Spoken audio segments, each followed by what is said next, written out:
her friend is being raised by her mother in Abuja. I'm raising my daughter here. But they seem so similar. In fact, when I do something, she'll be like, that's what my mom will say. That's what, and it's just such a comfortable relationship. Like, to be friends with someone now, your children are just quick friends with each other. I love that. Beautiful. Yeah. It's a gift. I didn't expect I would be seeing you today. I thought you were still...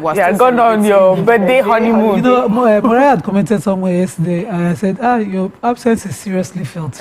She will not understand. She made it happen like this year. But I want to say thank you to Nigerians all over the world. People can love somebody. I felt the love. God bless you all. Thank you so much. Me that I open class groups and I open everything. I answered questions and replied. And my one of my brands, North Arabian Culture, decided to do a Nima giveaway. Oh wow! In Abuja for the birthday. So if you can guess, I'll post it later on my page. But if you can guess how many outfits I have from that brand, you get a dress. Okay. I'm guessing. But you have to be in Abuja because I don't care. I will fly to Abuja and go and get it. So I'll post it later today. And if you know, you just be able to guess. So just 3 options. So nice. There were loads of comments. I was just reading all the comments, I was going through our Instagram story because she was sharing to Instagram story. It's a good time. You deserve to be celebrated. So enjoy all the love. Yes. How you doing? I'm good. What happened between yesterday and today? I enjoyed the food the dinner she made online. So I made sure, I even had to request, I said, please, can you send pictures? Send pictures, and she snapped it and sent pictures. And we online people that celebrated the birthday, we enjoyed the meal. Thank you so much. I'm doing another one today. Yeah, okay, so please. I don't like online food. Yeah. No, we were trying to keep in shape. Anyways, last night I couldn't sleep. I've been having this case of insomnia for a while. My mom has tried to say, take melatonin, blah, blah, blah, blah. So I decided to watch a movie on Prime. And then I watched this amazing movie, Love and Life. Oh my God, everybody should see it. It's so relatable. Nigerian? Yeah, Nigerian movie, Love and Life. It's so nice and everything. And then my darling friend, the bag I gave you guys, you are the ones that started. So they are the ones that carried. That was the bag they carried here, and throughout the whole movie. Wow. So classy. You need to watch that movie. I'm going to watch it so today. Relatable, like marriage, everything. I remember when she came and I was saying something about how do we make our brands more. Yes. She said things like that. We use that throughout the movie. Amazing. And it's so funny how in our minds we come up with things that might spoil our relationships or marriages. It's just by ourselves, it's just in our own mind. And you're expecting someone to apologize to you while you're the one that actually owes someone an apology. Exactly. Yeah, you should watch that movie. I would love to watch it. I really would love to watch it. So yesterday we cooked egusi soup. Hey. I'm clapping for my she boys. My boys. The most eligible boys. I'm telling you. I'm saying it over and over again about that my kids are cooking because while it might seem like everybody in my circle has their children cooking, there are some parents and some women who still say that the boys, no, they are boys, they should not go to the kitchen. There are some, because I got comment that because I posted the fried rice they made, the lady was like, "Are you serious? Your boys are cooking?" I said, "Yes." I was like, I just didn't think boys. So now we are. It should be normal. Every man should boys be able eat to cook. too, so boys eat, so they should cook. Yes. So and cooking is a life skill, like swimming. It's a life skill. You don't want to starve because you can't. Exactly. Yeah. So, well, it's gisting day, but before we go into the gist, let's take some serious stories making the headlines. Stay with us. We'll be right back.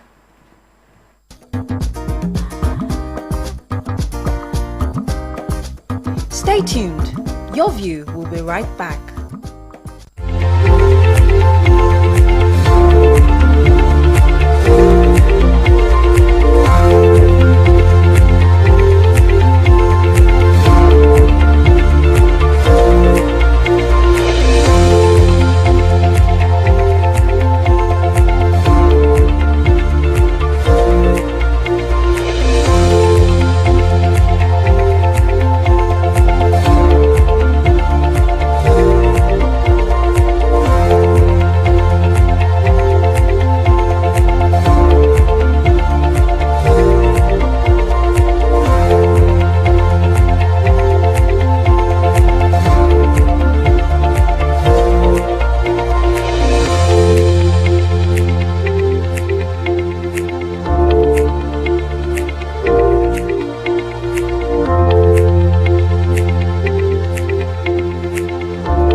Welcome back and thanks for staying with us. So we're starting front page review with The Nation and major headline, waiver, food imports must sell 75% at approved markets. Food importers rather must sell 75% at approved markets. Imported items can't be exported, and custom releases guideline on stopgap measures. In other news, security needs 350 million rounds of ammunition yearly, says Minister. There's a really nice picture of the president of Equatorial Guinea and the Nigerian president as well together. I think they also had there are three pictures here. Let me just write it. The ambassador, Nigerian ambassador to Guinea as well was in the picture. NSA warns against disruption of Ondo governorship election. El Rufai's ally, Jimmy Lawal, detained by ICPC over 11 billion naira probe. I received 21 million naira as running cost, says the senator. Pay controversy deepens. Federal government to hire 3,500 teachers for Unity College. Disciplinary panel, they list 4 lawyers for misconduct. I thought Nima would be the one to take that story, but I have it. And finally, probe call for a military takeover. Afenifere MNR urge federal government. So, what story are we starting with? Should we start the food waiver? Yes. Food waiver. So, according to customs, they are compelling now that food importers must sell 75% at least in major markets. So, we're expecting Lagos my 12. We're expecting certain markets in Mushi market for rice and all of that to sell at very affordable prices.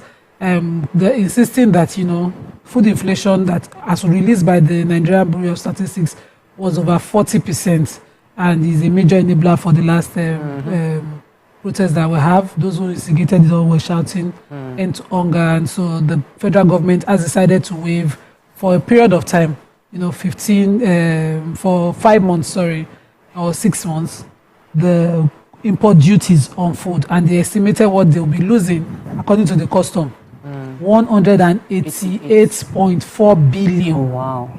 That's what they have converted. That's what the federal government has converted to subsidy for food. And, Nigerians are getting that subsidy on food. And so you cannot import the food and look for a way to sell it higher for profit. So it's wrong. Let the impact of that be felt. Cost the government is making be felt by the people. The target, they're looking at, a very quick drop of prices in the market, with the previous rate of 30% on grains, on duties that they've received so far. They're looking at VAT as well, exempted on certain items. They're looking at this drastically dropping the prices, and I hope that Nigerians will allow it to happen. So we'll watch how they go, continue the process. Okay. I hope that Nigerians will let it happen. Okay, a very short-term measure though. Okay, so the Nigerian Armed Forces, paramilitary and police need 350 million rounds of ammunition yearly for effective operations. This was said by the Minister of State for Defense, Bello Matawalle, yesterday at the signing of the MOU on the establishment of weapon production plant in Abuja. So the minister was saying it's imperative that there's self-sufficiency when it comes to defense production. The MOU was between the Ministry of Defense and 2 other agencies, the Defense in Industries Corporation of Nigeria, DICON, and the National Agency for Science and Engineering. The president also said the reason why he quickly signed this, that's within 6 months, was for him that he's looking forward to, because he has a vision of us being self-reliant when it comes to defense production. But what I really enjoyed about this report was Matawalle said that if past administrations had made self-sufficiency their goal, Nigeria should by now would be exporting its military capabilities. We have been traveling all over the world, and we see how local manufacturers are developing their countries. Exactly. Unfortunately, Nigeria for 60 years has failed to build the institutions, but that has changed and it will continue changing. And he makes a promise to the president that before the expiration of his 4 years, DICON will be exporting its military capabilities. Fantastic. If today we're producing 60 to 70% of our military hardware and ammunition, it will reduce the amount of money the ministry or military is spending every year on procurement of hardware and ammunition.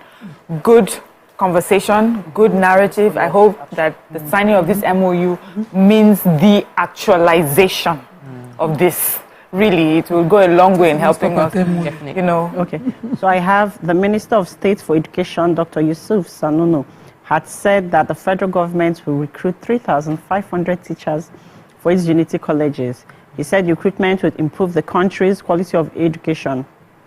He spoke at a two-day National Stakeholders Forum on senior secondary education in Nigeria with the theme, Revitalizing Senior Secondary Education in Nigeria for Global Competitiveness, organized by the National Senior Secondary Education Commission. He also said that part of what they were doing, part of the projects they're also doing is to organize extensive training and retraining of all workers in school. He also said that that they trained 1,000 workers in the past year, but now they want to do more on that. The minister also said that the government had built more than 53 vocational skill acquisition centers for youth to cater to the skills of today's youth's need. And that the minister also said that the government has approved for them to build 50 more model schools, which is good, across the country to enhance learning and training. This explains their efforts in ensuring that our education system is robust, dynamic, and capable of meeting global standards. I like this because if they train the teachers, then this translates to what they're passing on to the children. So this is fantastic news. 50 model schools, that's a lot. Yeah, definitely. So the legal practitioners disciplinary committee yesterday struck out 3 lawyers from the roll call. I have 2 legal people here that refuse to take that story for whatever reason. Anyway, they want to call out their own. They didn't want to call out their own, Ravi. So one of them was struck out. The statement was made public by the Secretary of the Nigerian Bar Association, Akorede Lawal. He said the LPDC found the 3 of them guilty of professional misconduct and they've been appropriately sanctioned.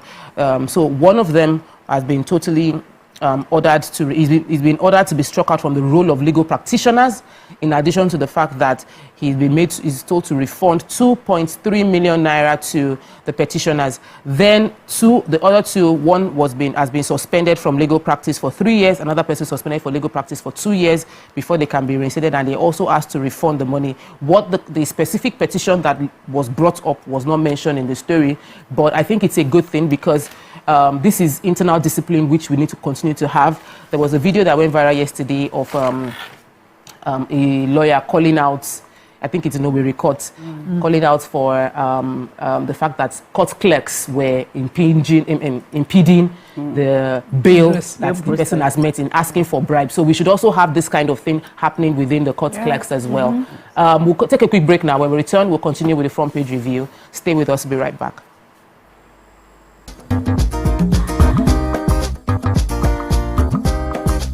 Stay tuned. Your view will be right back. I'm Miriam Lunge. I'm a passionate environment advocate and a published author. I am the founder of Celebration, a businesswoman, and a fashion icon. I am a wealth coach and a real estate developer. I am Amako Arakwe. I'm a corporate commercial lawyer and an entrepreneur.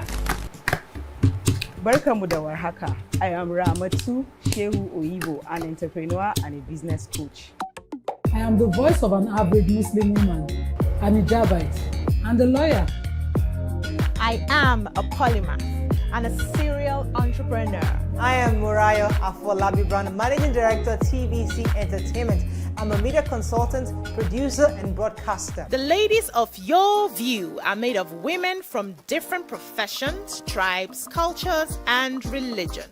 Join us every Monday to Friday as we share our views on topical and social issues.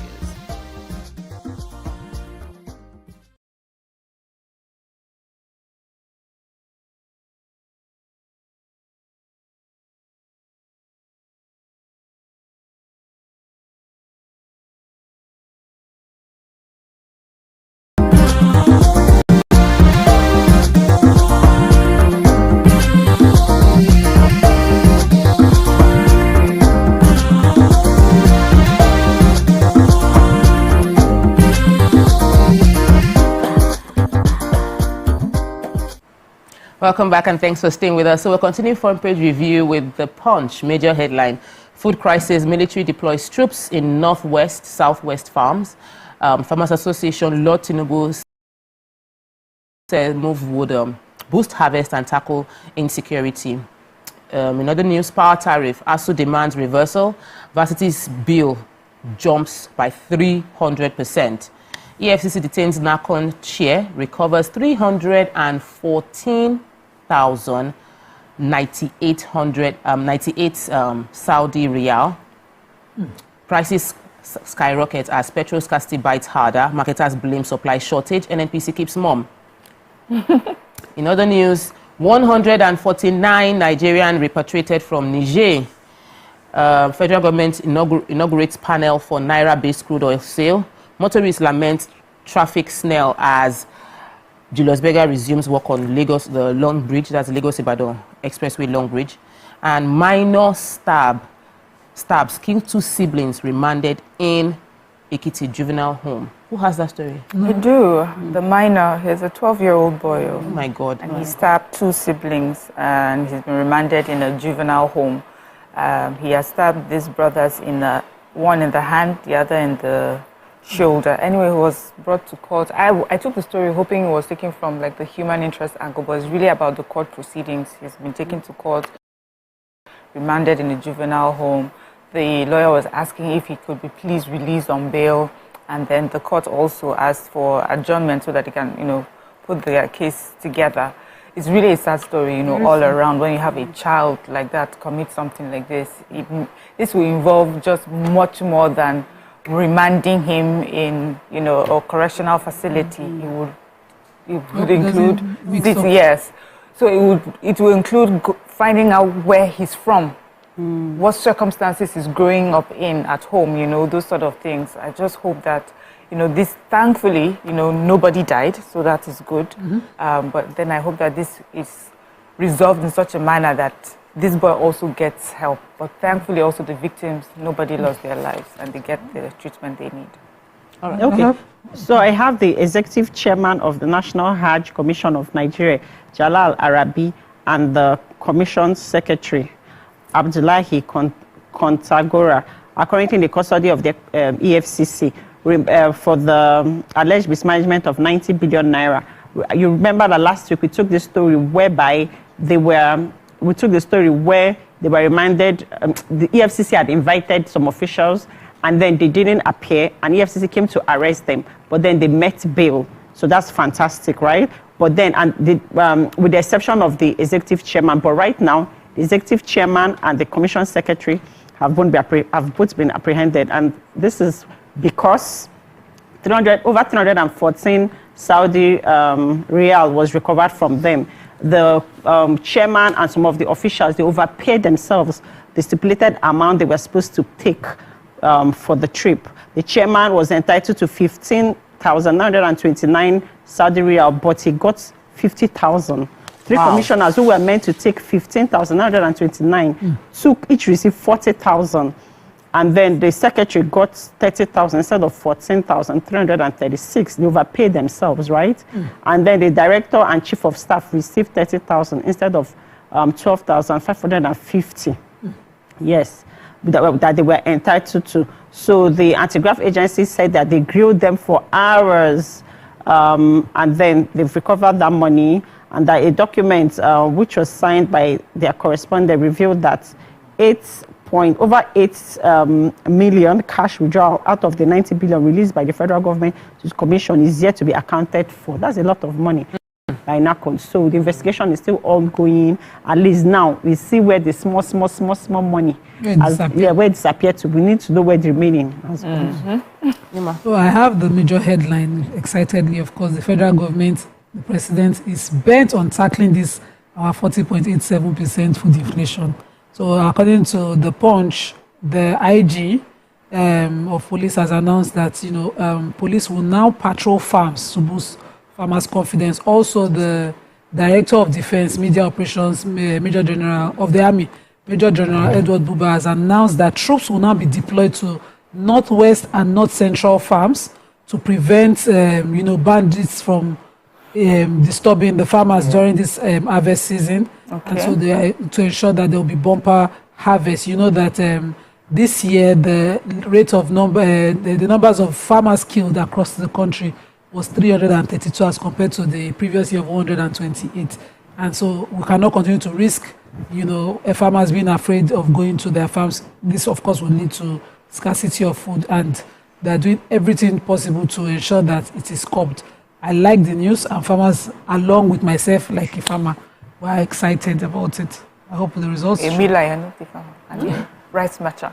Rice matcha. I'm a farmer. I'm born by farmers. Farmers like me. My ancestors were farmers. Let me take the story on power tariff. The ASU has demanded, that's the Academic Staff Union of University, have cried out against the huge price. So the way it affected all Nigerians when the price hike happened, it affected universities as well. The national president of ASU, Professor Emmanuel Oshudeke, called for reversal because the bill, by 300%, all universities are complaining. They said that the bill has hit 21.480 billion naira monthly. In April alone, the NEC announced an increase of in April there was an announcement of increase that cut across everybody. There was protest, there was complaints, but the universities now fall under Band A, like many Nigerians that found themselves in Band A. And they are having to account for this huge cost, passing it off to students, and the students who are protesting. So they are asking that if someone receives 14 hours of electricity, they naturally should pay more because they use more, but automatically charging them more because they fell under Band A is illogical. That's their own rationale, because they said they use, in some places, they are 14 hours. It's not like they have 23 hours or 24 hours like should be under Band A. So they are suggesting that the rate should be equitable for everyone. People will pay more because they consume more energy, not because of the arbitrary classification. Thank you. I thought that was the system should be fair to all Nigerians, charged solely based on actual electricity units consumed, whether in university, towns, or villages. Everybody should pay the same rate of energy. Exactly. So I think, like, it has to be spelled out. When they were protesting this hunger, we should have also highlighted power. Exactly. Very deep. But you do not see it because we are all feeling it. I'll be switching off AC in the middle of the night because of what? Please help us. So moving on to Daily Sun, major headline: towards Edo, Ondo, Ekiti, Goba polls, INEC charges security agents to be ruthless during the election. I'm trying to understand what they meant by ruthless. Ganduje protesters carted away case file in Kano, the courts when the protest took place. So that's very interesting. Specifically, the Ganduje case file. Nigeria, Equatorial Guinea to sign agreement on petroleum resources and security. Ukraine advances deeper into Russia. Biggest foreign incursion since World War II. Fraudulent mobilization. Unical urges NYSC to release remaining names. Brothers bury siblings alive over missing phone in Zaria. Gaza war. Hamas suspends truce talk with Israel. Abbas bows to criticism, withdraws counter-subversion bill after Daily Sun's report. And Army vows to dislodge oil thieves in Niger Delta. So what story are we starting with? Is it the brother being buried alive or Army dislodging? Other stories. Okay, I didn't take the oil. I took oil theft. Okay. So troops of 6th Division Nigerian Army have declared their determination to sustain the tempo in fight against all saboteurs in the Niger Delta region. They said that this resolve is also manifesting in the number of illegal refining sites destroyed, arrests they have made, products confiscated by their security operatives. And they said that in order to maintain the momentum, what they will be doing, they'll be traversing the length and breadth of operational landscape with huge, they've been transversing, the length and breadth with huge successes recorded. The acting deputy director and the 6th Division Army Public Relations in Port Harcourt, Njuma Jonah Njuma, in a statement yesterday, said operations led to the destruction of over 27 newly established illegal refining sites and confiscation of over 100,000 liters of stolen crude in various operations conducted. They said that the troops of 29 Battalion, while exploiting deep into the fringes of notorious Imo River, a renowned hub of criminal activities, destroyed over 23 newly established illegal refining sites. There's so many other confiscation, refining sites. In fact, they said they had found vehicles loaded with illegally refined automotive gas oil stashed in GP tanks and sacks. Just so much more. Of course, because of time, I can't read everything, but so much more that they're doing, you know. This is why we are not even curb able to meet our quota. Yeah. So the military is going to be protecting farms. They're going to be traversing up and down Niger Delta, you know, because we're sabotaging our economy ourselves. Yeah. So two cousins decided that one of their cousins was a thief because they had a missing phone issue in Kaduna. They not only tied their cousin up, they tied his hands to his back, gagged his mouth, and buried him alive, only his head left up. What? And so they then put rags over his head and left him in an abandoned farm. He didn't die. He was fortunate not to have died, but they left him to die because the way they dug the hole obviously, and buried him with his hands backwards, sealed his mouth. You know, obviously they want him to stay dead, to be tortured to death. Yeah. So this is according to the Kaduna State Commissioner for Human Services and Social Development. She got the report because a passerby heard him cough, and you know, in that place they had left him to his fate, and the passerby heard him cough, rescued him, called the authorities in, and they've been arrested. In fact, one is 20 years, one is 17 years. That 20 years, I'll mention his name, Yahya Abdul Kadir. I will leave the underage because I'm sure that he was badly influenced. And they left him both to die. 20 and 17. They're both young people. No, 20 is not young. They don't pass my majority age. But they left him to die, and it's so sad. Fortunately, full adults. They'll go to real prison. Yeah, they're being interrogated. Not juvenile. Kaduna State government has assured that they will go to court. Oh, they must. Yes, they must. They must.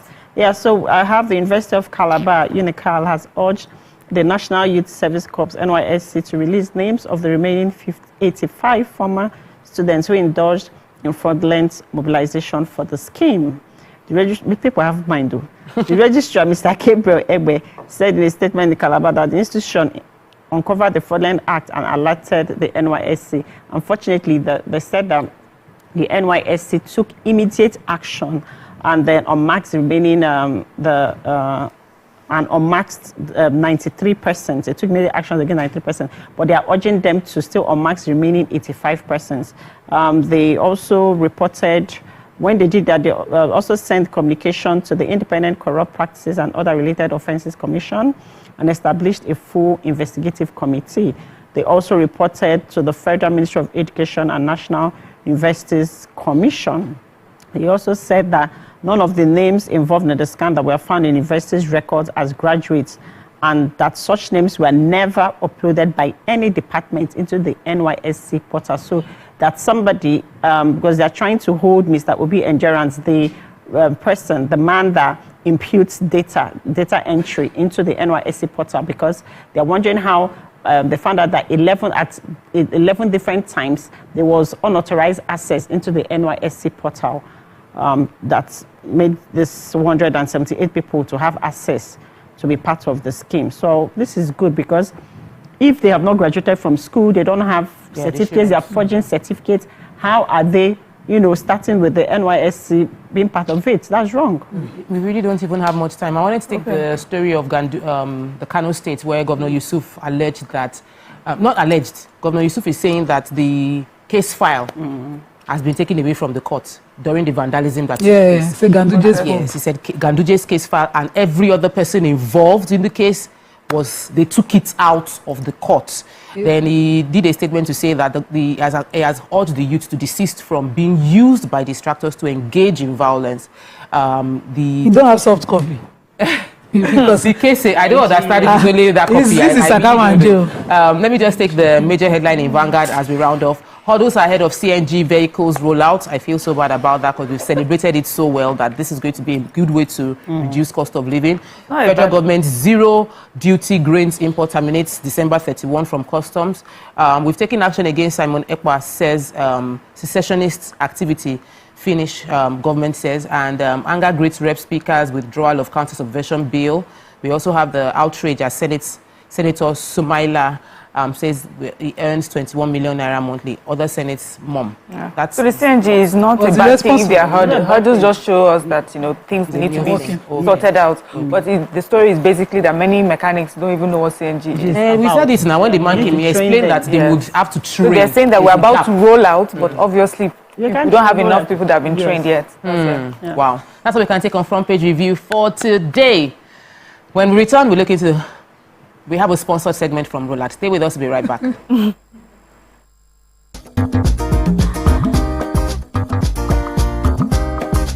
Stay tuned. Your View will be right back.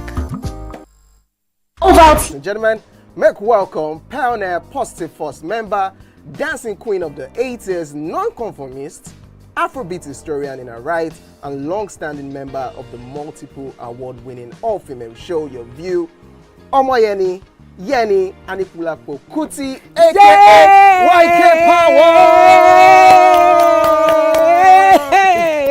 Ginger, today we'll go here. Hey, I don't read you. Are you sure? I'm not here to answer questions, I'm here to drink. We're in trouble today. Wait till your age. I was close now. I said 1975. He said 73. He said 75. Fellas wasn't even born till 75. So will I drink half? You go drink. Take. Make I help you. Russian. No be half. Which half? You will make me drink. I'll give you a hint. Lights in no.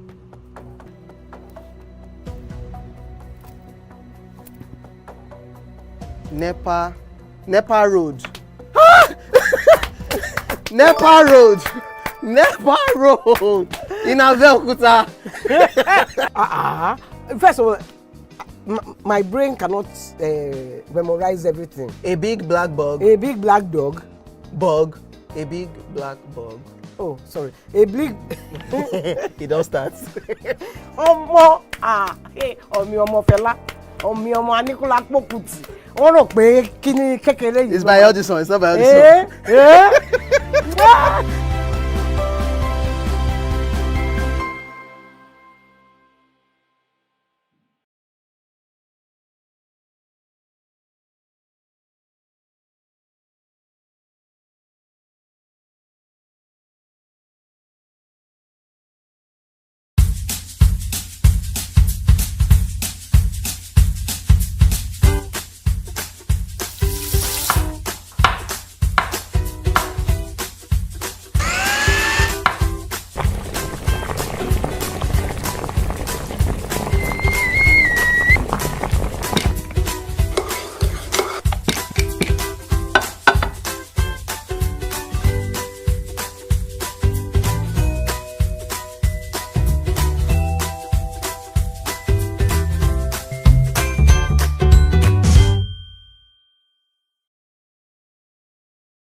Attention finance professionals and enthusiasts. Get ready to take your finance career to the next level. Introducing the Account Tech Summit, hosted by the Techie Accountant, an initiative of the Lefort Foundation. Join us for this groundbreaking event that is designed...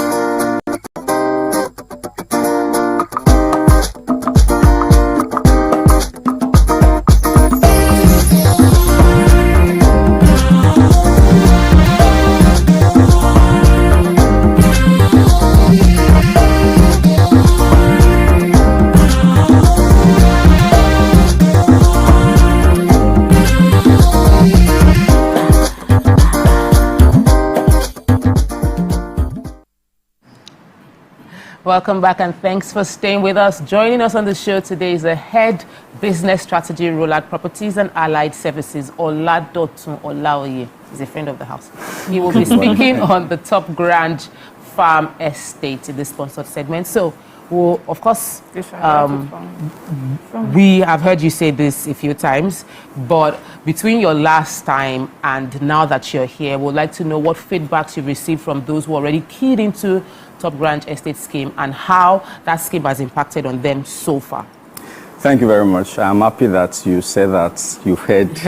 So I believe that some of our viewers too can relate. But in order to give that, to do justice to that question, let me respond in the words of those clients that have subscribed and how that has helped them.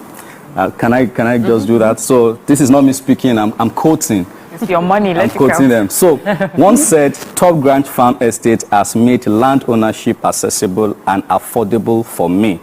The farm returns are impressive, and I'm so glad I took advantage. Another one said, the process was seamless, and the team were very helpful. I'm enjoying my effortless farm returns, and I'm so grateful. Another one said, the agribusiness experts at Rollard Properties know their stuff. My farm investment has been profitable from the start, and I couldn't be happier.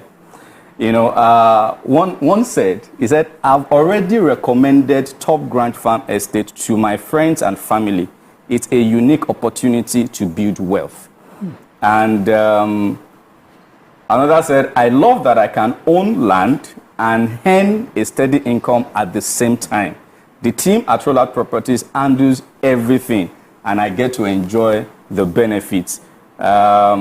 Okay, so that we can have somebody that is skeptical. One said, I was skeptical about investing in agriculture generally, but Top Grant Farm Estate Scheme has been a game changer.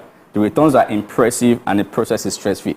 See, one thing that is common to all of this thing is that Top Grant Farm Estate Scheme has been able to meet everybody's personal goals and desires, whatever thing it may be, either land ownership, either farm ownership, either passive income generation, and this is the gospel of Top Grant Farm Estate Scheme. All right, so for those who are still on the fence, what are some of the misconceptions or concerns you've encountered, and how would you address them to reassure potential subscribers? Thank you so much. So all of these people that, we have those that have subscribed, and we've talked to a number of potential subscribers at one point or the other that have become clients or in the process of becoming client. Three things are usually the common questions that we need to clarify them on. And those are people that call in, those are people that reach out that get to get more clarification. So I'm happy to also bring that here. You know, maybe somebody is watching and is having those misconceptions and is hoping that maybe they can just talk about it. Maybe it's going to help me. So number one thing is, you hear, how secured is this thing? You say land and farm. How secured is it, right? So number one is that you are not just buying the frenzy of you can do this, you can do it. All these conversations are legally binded. With Top Grant Farm Estate Scheme, we said it's land ownership and farm ownership. When you subscribe, you own the land, we farm on it, you enjoy the benefits, and this process is legally binded. So when you subscribe at Top Grant Farm Estate, you get the deed, your documentation for the land, and then you also get a farm agreement that outlines the obligations and all the process of the farm activities and what you expected. And of course, the documentation of the land already transfers the right of ownership to you from the start. So that is number one. Number two is that the farm estate is a physical location that can be visited, that can be seen. So it is not audio. It's not audio farm estate. You can see the video. You can see it on the screen. You know, this is the preparation for some seedlings that are coming up on the screen, as you can see. It's physical. You can go there. You can see what are they saying, what are they doing, right? That is one. Number two thing is usually about the guaranteed income, the guaranteed returns that you talk about.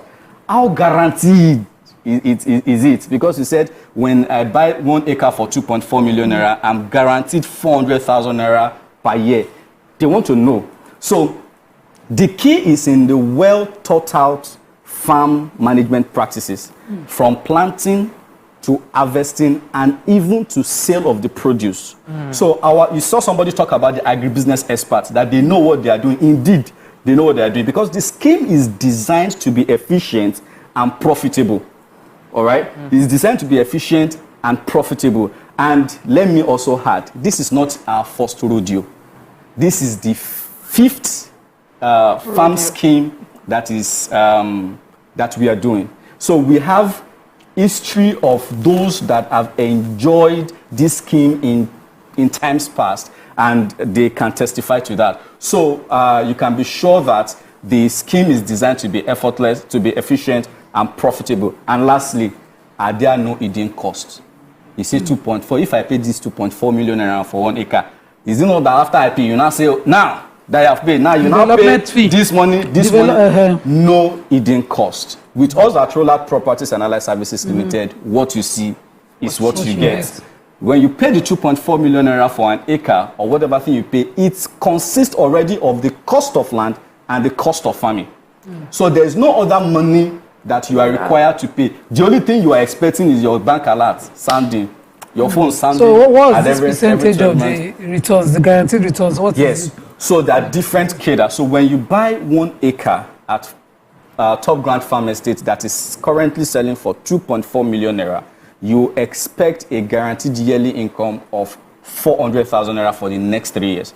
If you buy 2 acres for 4.8 million naira, you expect 800,000 naira yearly. If you buy 3 acres for 7.2 million naira, you expect 1.2. So you can scale. You can continue to scale. Okay, I'm getting 3 acres. You can 400 times 3 acres. I'm getting 10 acres. You can 400 times 10 acres, and that is guaranteed, right? With Top Grand Farm Estate.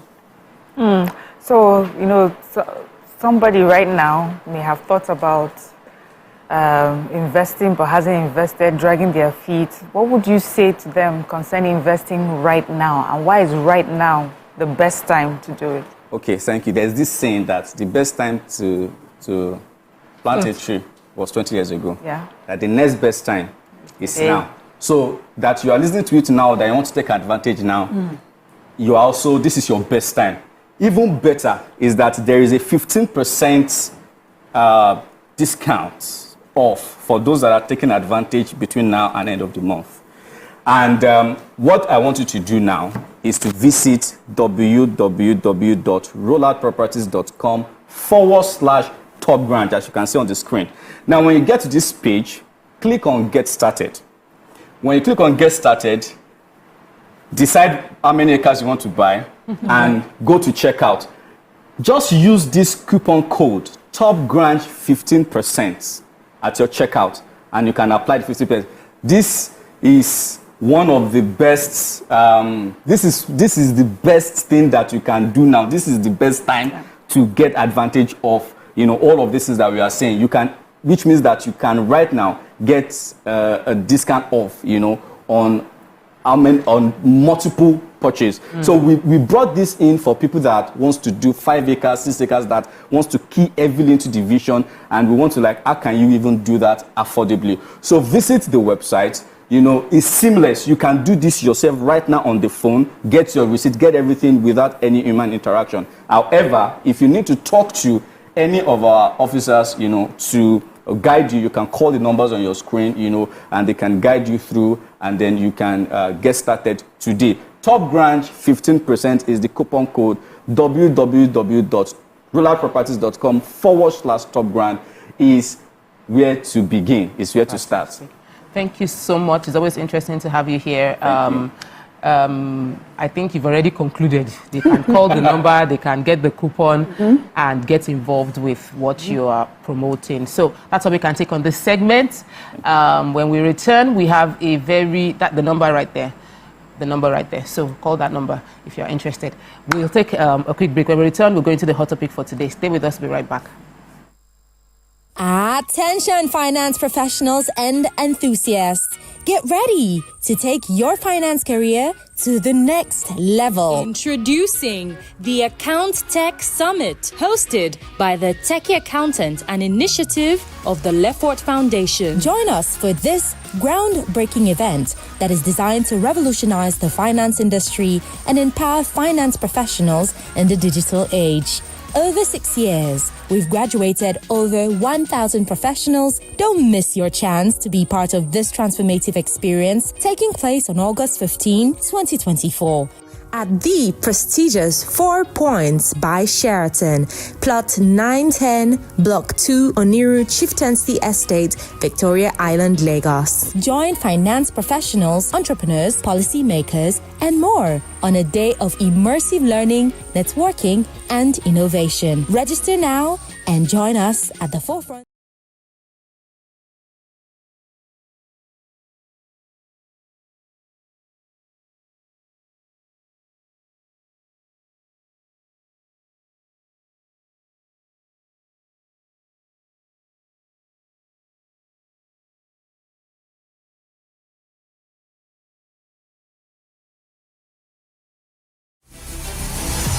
Hello, Niger.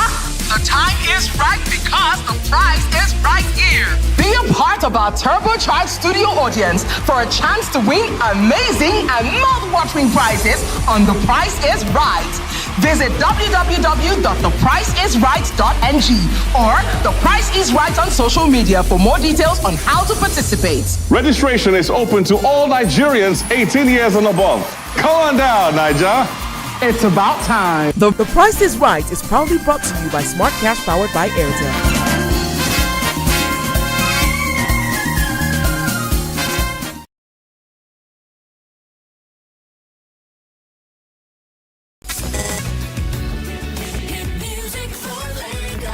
As the morning light filters in, the Max Breakfast kickstarts your day from the bedside. We bring you the morning vibe and plenty of ginger to start your day right. Join us on the Max Breakfast as we help you seize your day one step at a time.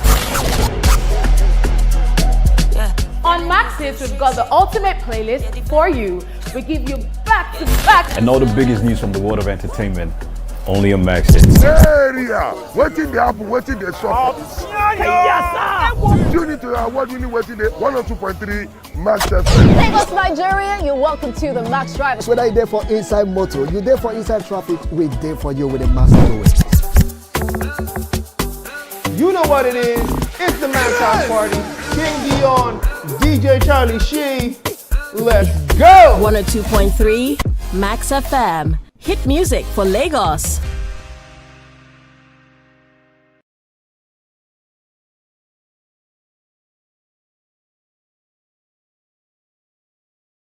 Ladies and gentlemen, we have Made Kuti in the view.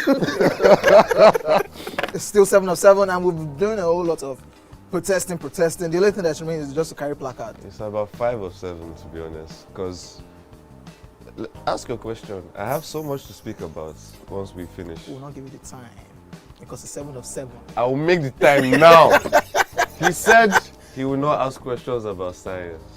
No, neuroplasticity. And based on he asked a question that was subjective about high life, and he did not finalize his answer about a Kuti question where there are only 3 of us. Editor, scratch this part out. That could have possibly composed the music. Editor, scratch this part out.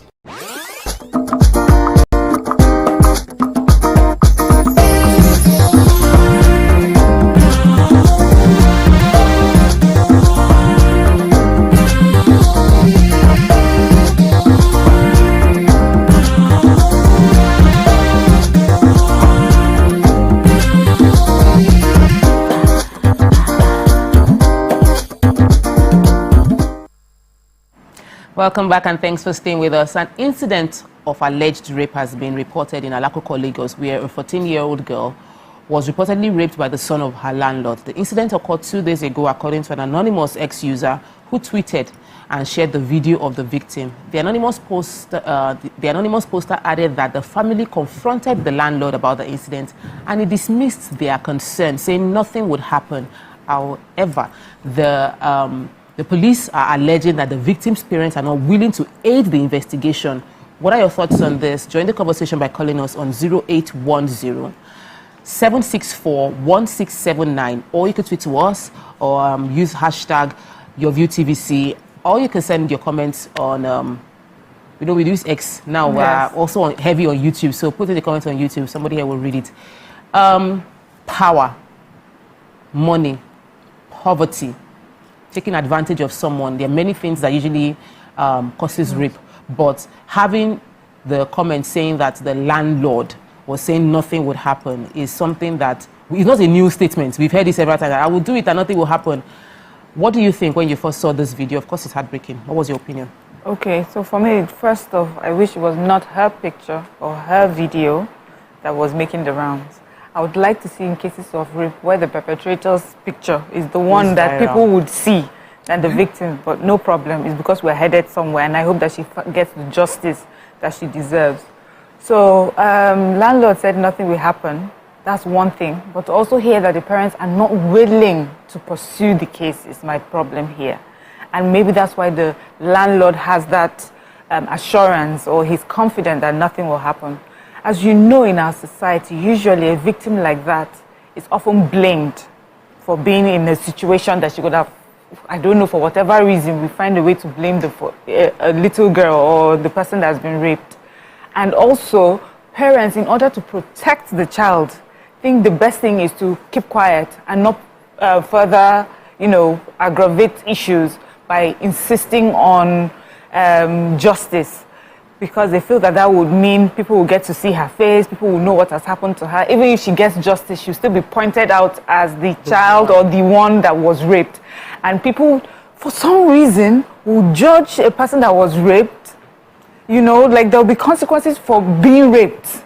Do you understand? You would say something somewhere, someone will remind you, or there are some things you cannot do. Parents are even afraid that you may not be unable to get married because you've been raped. So this is our society, especially in our rural or less, economically vibrant society where people are economically struggling. You find that is an issue.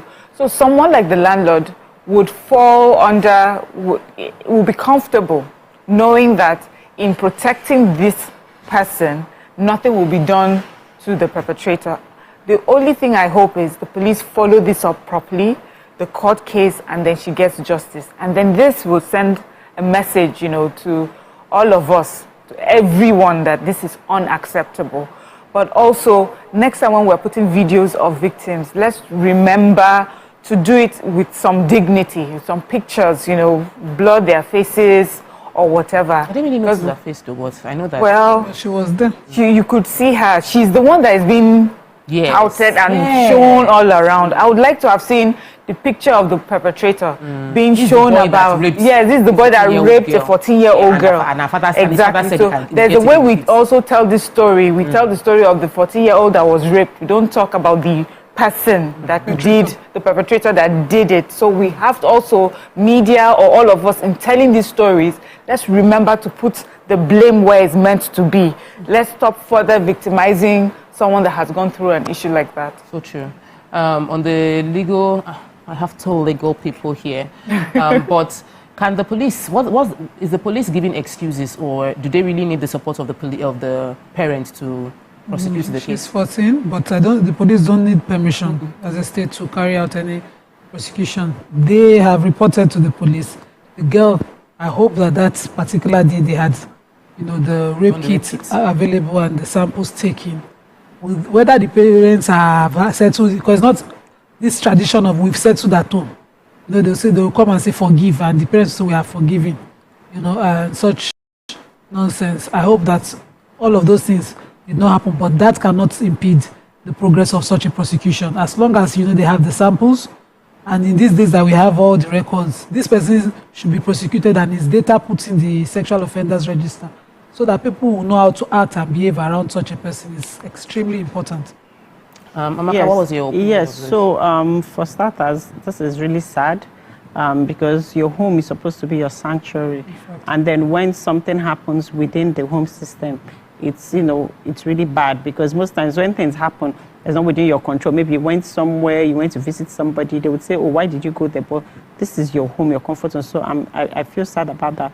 Then secondly, the police, for, as far as I'm concerned, they are making excuses, because when rape is a criminal offense, and a criminal offense is always a crime against the state. So if there was a rape kit that was done, or the girl was taken to the hospital, and then there's evidence that actually happened, the police are meant to proceed with investigation, which is arresting the landlord, bringing him in for questioning, and follow the procedure for justice to be meted out to this man. So for him to say nothing can happen to him is absolute rubbish. Whether he apologizes to the parents, whether he bribes the parents, it has nothing to do with the parents anymore. The state should take over the matter. And as far as the police are already involved, nobody can stop them from investigating the matter in the case and making sure that this girl gets the justice that she needs. She also gets the therapy that she needs, because this girl is just 14. This can affect her psychologically, mentally, emotionally. So they need to make sure that the girl gets what she's meant to get. And from what Mariam also said, that when issues like this happen, we should also try, even though we're trying to seek justice for the person, we should also be careful in order not to dehumanize the victim here, because we live in a very harsh world where people judge people easily, people bully people for whatever reasons, and majority of the time, people blame rape victims other than their perpetrators. So we need to be careful. Instead of putting out, if you're not going to put out the alleged man or landlord's picture, then don't put out that of the lady, right? We have to be intentional about protecting rape victims because of the after effects of bullying and shaming that comes with it. So, but you see, I hear you, and of course we've discussed this thing several times. Like, rape is not a new thing. It's happened, even in the Bible, there was rape.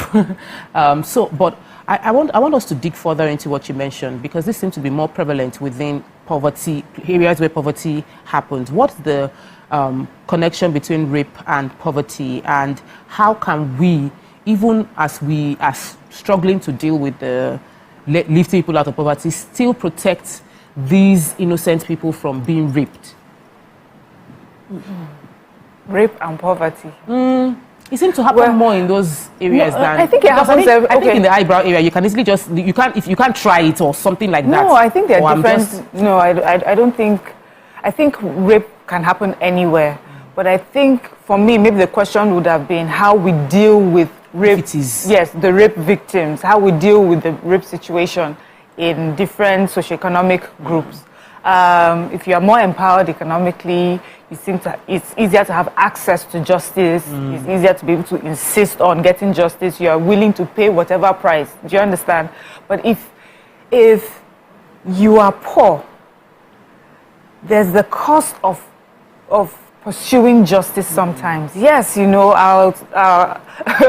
may say to you, go and report to the police, but we've had issues of bring this payment to go and chase somebody or put this amount of money. Some people will look at it, and then the time that is spent to chase justice as well. Show up in. Yes, so I can't go to work, and then in doing that also, you're now living in this community, you're surrounded by people who are constantly bullying this person. You're unable to take that victim away from that and take them to a different place where they are healing, where they're getting therapy.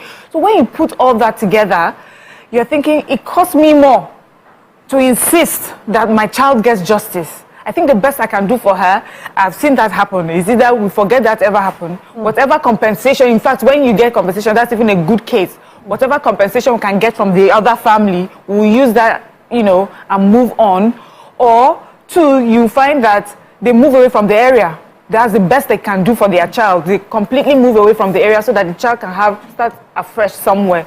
But rape happens everywhere. We've heard of rape that happens in university. People take advantage of, as long as they are able to take advantage. How about people who are doing well, their children are doing well, and then you bring in a help to your house and they rape the and help. They help rape your child, or you, the child of the person that lives in the house that owns everything, rapes the help. It happens everywhere. It's just that with more empowerment, hopefully you're able to chase and insist on justice for yourself. I think what you're trying to say is the prevalence of rape of the vulnerables. So where you have a help, you have a younger cousin, maybe an orphaned one. If you have a badly raised child like the landlord's son, you rape the vulnerable family's person, knowing sorry would be okay. An attempt at it would happen. You see this happen more in certain areas. If a rape were to happen in certain privileged elite areas, the victim would not even dare talk less of the father saying, I would get away with it. If, for instance, if the rape happened in a certain area, though, between co-landlords' children, which I want to take look the papa tell and say nothing will happen. You know by all standards. So if you have your child whose record because I'm sure this boy is not a first-time rapist. I'm not saying he allegedly. The father would have known he has these excesses. Why am I saying this? There was a case of a friend's child at crèche. She had a child outside marriage and got married to someone else. So is that half sibling? Where she has another kids, 2 girls now with the new husband. And she knew that at a very young age, the first child from her mother relationship had been sexually exposed himself. He had been abused, but nobody was willing to take him again amongst family members. So she brought him in and he raped his sisters. So when you know these kind of things, you know how to hold your errand dog, you go cage am. But when you're in the less privileged area, you pretend that when it happens, you get, it's the devil. In fact, this speaking will not kill me and all of those nonsense they bring.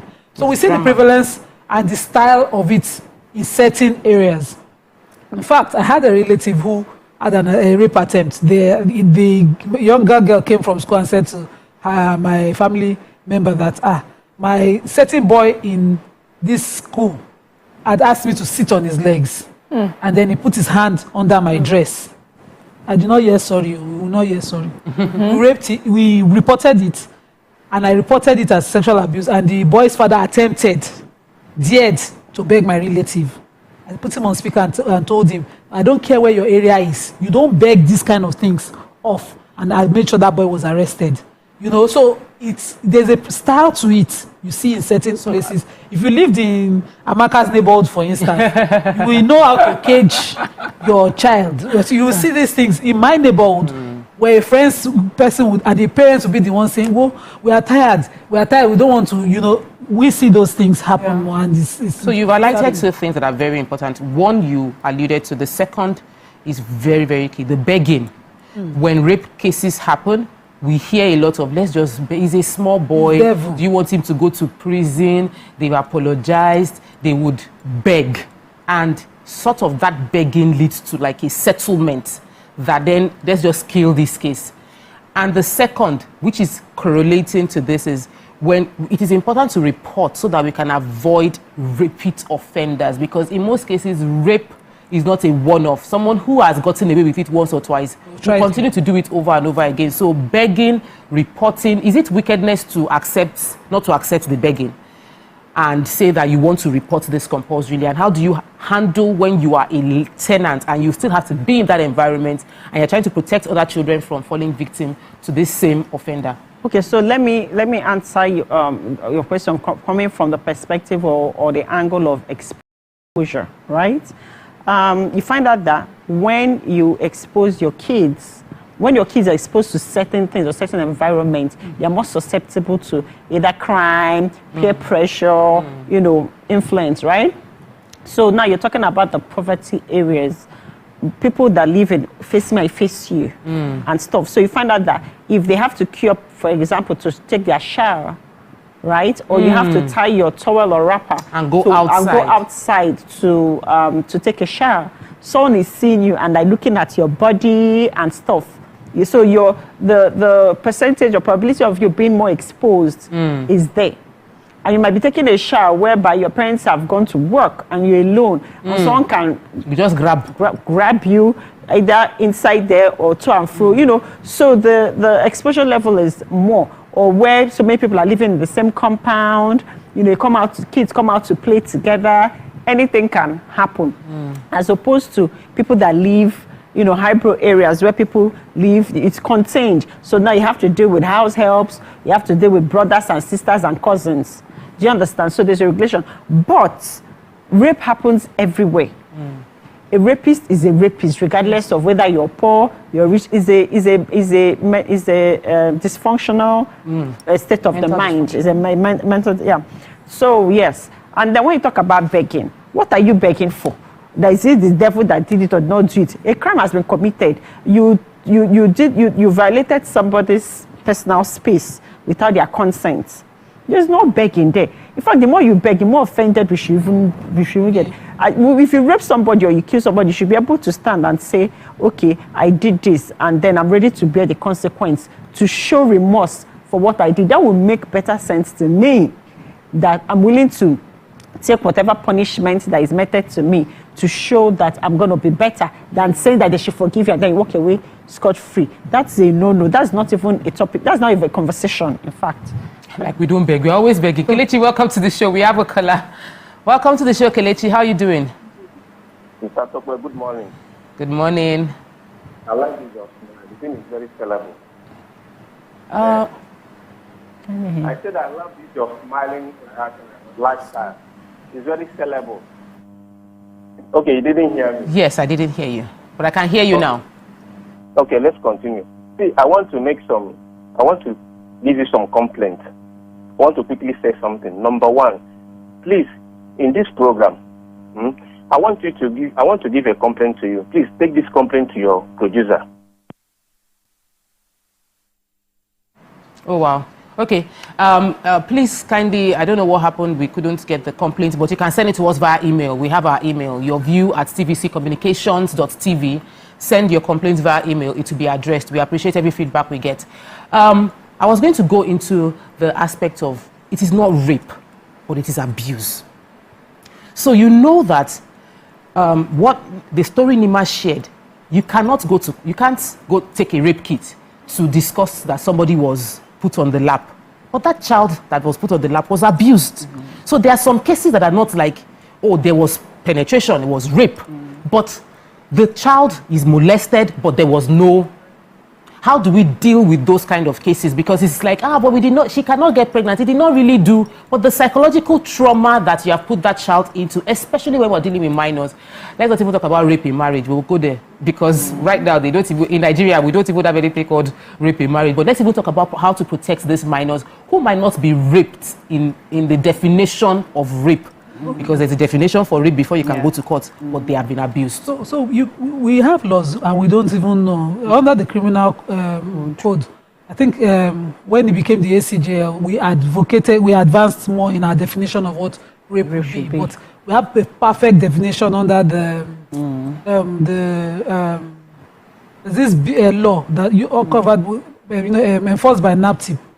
I'm trying to remember. I remember in the course of the show that captures extensively what the definition of rape is. Also, the Child Rights Act captures it extensively in, the abuse, sexual exposures, sexual assault, different types till you get to the act itself where they will say there was egress, as our teachers taught us those days, and there was actual carnal knowledge. So there's a wide definition of rape. I think the Prohibition Against Persons Act, that's the one I was trying to remember, extensively covers every form of sexual abuse, including anal, including everything. And so the prosecutors would know which one perfectly should be used in prosecuting a particular case in question. In this instance, it was, we call it grooming in practice, where you're playing with the child, you're making it seem like it's fun, so the child never knows when it finally happens. And so the first thing is, when you've raised your child to even report it, that's when you can save the child. And that itself is also sexual exposure, and it is covered. My only problem is that until you get to Kwanti and the State Commissioner's Office, you might not find professionals qualified enough to help you with this when you come to report it. You find funny faces telling you within the police stations in the neighborhood that even they play with Tamu, and you see the frustration. Let me take this caller. Adi has called from London. Welcome to the show. Good morning. This is what they call Oroburuku. Very well, thank you. Welcome to the show. Wow, so sorry, sir. I'm on my knees. My view about this is that God will continue to protect all our females. This is all over the world. Even in UK, about 2-3 days ago, they were saying how the ladies were sexually harassed inside the train, where everybody is. People are there, There are some people that will go there, the sexual harassment, they take picture of their underneath or whatever. So they say the police is not taking care of it. So there are a lot of cries. Now the police say, okay, they want to take care of it. Even some people that are raped, it's difficult to prove in the court. So it's all over the world. But what I say about African one is that They should have showed the face of the landlord and his son. So that will shame them. So that will deter other people who are thinking or planning evil like this. That is the only way. Because going to court, Nigeria court, you can be there for 10 years. So it doesn't really work. But my prayer is that God will protect all our families. God bless you. God bless you too, Mr. Ade. Thank you so much. We'll take a quick break. When we return, we'll go deeper into this conversation, how to protect our children, inform them about grooming, protect, let them know when to report, what they should be reporting, and much more. Stay with us. We'll be right back.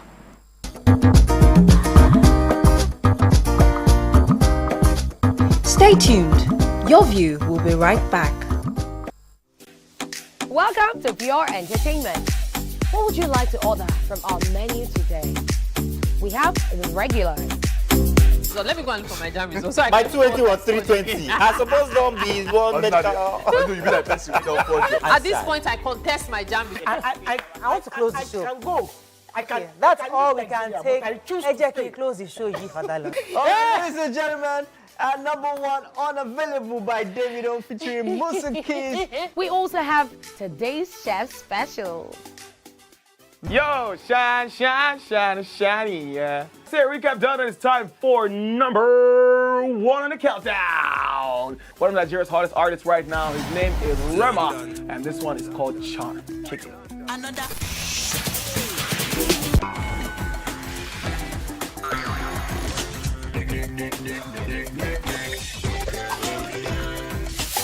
For dessert and a bit of nightcap, we have the nighttime and online specials. I want to start the gym, yeah? But do you know one thing that's actually keeping me back? You should start the gym to get fat. Cricket.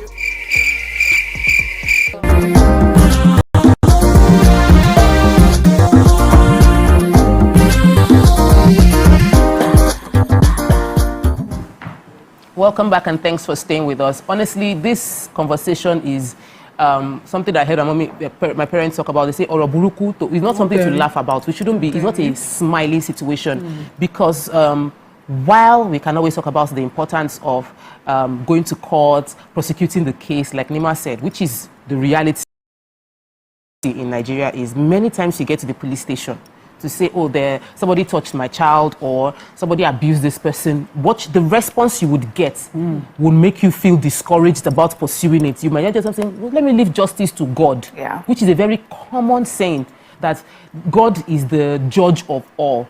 Let me forgive and move on. So, but there are side effects to it, which means that an innocent person is walking free. But before we went on break, I said we should talk about grooming and how to highlight people that might, or maybe things that we don't see as grooming but might be grooming. So can you? Okay, but first I just wanted to say that, remember, as a society, we've come from a place where rape victims were forced to marry their perpetrators. That was a way to get them. Yes, no, that was our history. So we felt that if she was raped, to cover the shame, you marry the person that has raped you, and that is some form of compensation. This paying people now, this is where we are today. So there's a lot of history. No, we shouldn't give ourselves time. I'm saying rape is such a serious thing. I'm just saying where we are coming from, a lot of things needs to be done. You know, there's also a lot of education that needs to be done. A lot of people do not. There are some people that when you sit down and describe some rape situations to them, they don't see it as rape. You know, you mentioned one, the marriage one. That's one thing. You mentioned the grooming one, where someone puts you on their lap, and people don't understand that this is unacceptable. You know that there used to be a time where you see a little girl and a stranger will come, my fine wife. No, there was a time. That's grooming. Yes. Well, there was a time that a lot of people stood up and said, stop calling my child wife. I remember when I was having my children, I think it was such a heavy conversation at the time. You know, even my children, I told them, nobody should call you wife or husband. And I'd been somewhere and someone said that to my daughter and she told the person off and she reported, you know, the person to me. You have a call. You want to take it? Undubisi has called in from Just. Sorry, I didn't want to break your story like that. Undubisi, welcome to the show. Good morning. Yes. Honestly, this issue is a very bad issue. A minor business. And the worst of all is kind of the matter in that way. I'm struggling to hear you. The network is not so good, but you can continue. Okay, so grooming, one of the ways for me that I did it with my children was I always insisted you don't collect gifts from people. You know, they say, little girl, come and take biscuits. Little boy, come and take sweets, you know. And then you know that uncle on the street that likes me, that every time I'm playing football with my friends, calls me aside and gives me, you know. And if the person gives it to you and you have taken, you must show it to me. And me too, I'll now go and meet you. Uncle, thank you. You did not have to. You know, sometimes you return the gift. No, we are fine. Thank you very much. As the parent, if your child was unable to, so to establish that you have a strong relationship with your child. And next time, if you say, no, I do not mean anything. I said, you can give it to me. Do you understand? So it's when they are very young, you have to be right there and making sure that, you know, these undesirables don't get to your child. I had read somewhere about these criminals and how they target children. And one of these criminals was interviewed that how do you pick a child, you know, that you molest? And he says, we can tell from how these children behave, those who are not getting enough parenting. He's saying you see children playing, that there are some parents, you just see them intermittently checking up on their children. He said there are some children that will be outside playing for a long time. There's no adult that has come out to see them. He said there's also the way a child is raised.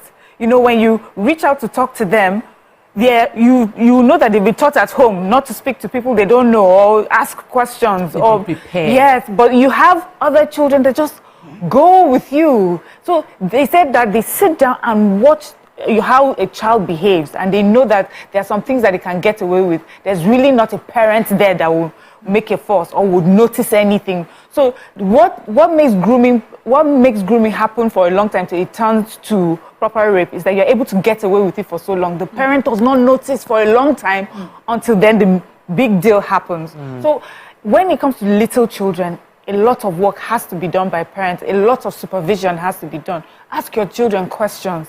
If they want biscuits, you are the only one that can give them biscuits, you know. There's this thing that happened, this last one, when my son was really small. My brother-in-law, gave him biscuits. You know, they were playing on his side of the house. And they said that my son kept banging on the door. Open the door, open the door. He could barely speak. He was like, what happened? Open the door. He ran to me. He gave me biscuit because he wants to eat the biscuit and he needs to take the permission right now so that he can eat the biscuit and go back. But so he was banging. Like, okay, you can have the biscuit and go back. For me, I think it's important to teach our children to call the body parts and call things by their name. Because parents, for so long, they'll say, oh, this is your PP, this is your... No, call it by its name, right? Yes, call it by its name and teach the children their body parts. They should be comfortable with their body parts so that... And then you tell them that if nobody should go to this part of your body, nobody should touch on your thighs or this and that. So they know what to watch out for. Right? But you know, when we start petting things according to different names that you're not supposed to, then kids also get confused in the whole mix, right? Yeah. Yes. And then when you also talk about grooming, this grooming thing is not just about kids. Because it also happens in your, you don't just talk about strangers. It also happens within your comfort zone. So let's talk about the rats in the house. Because the rat outside most times cannot come in without a rat in the house. And your comfort zone is cousins, uncles, right, aunties. Because if you notice, when we have conversations with most men, maybe your husbands, brothers, find that most of them were actually...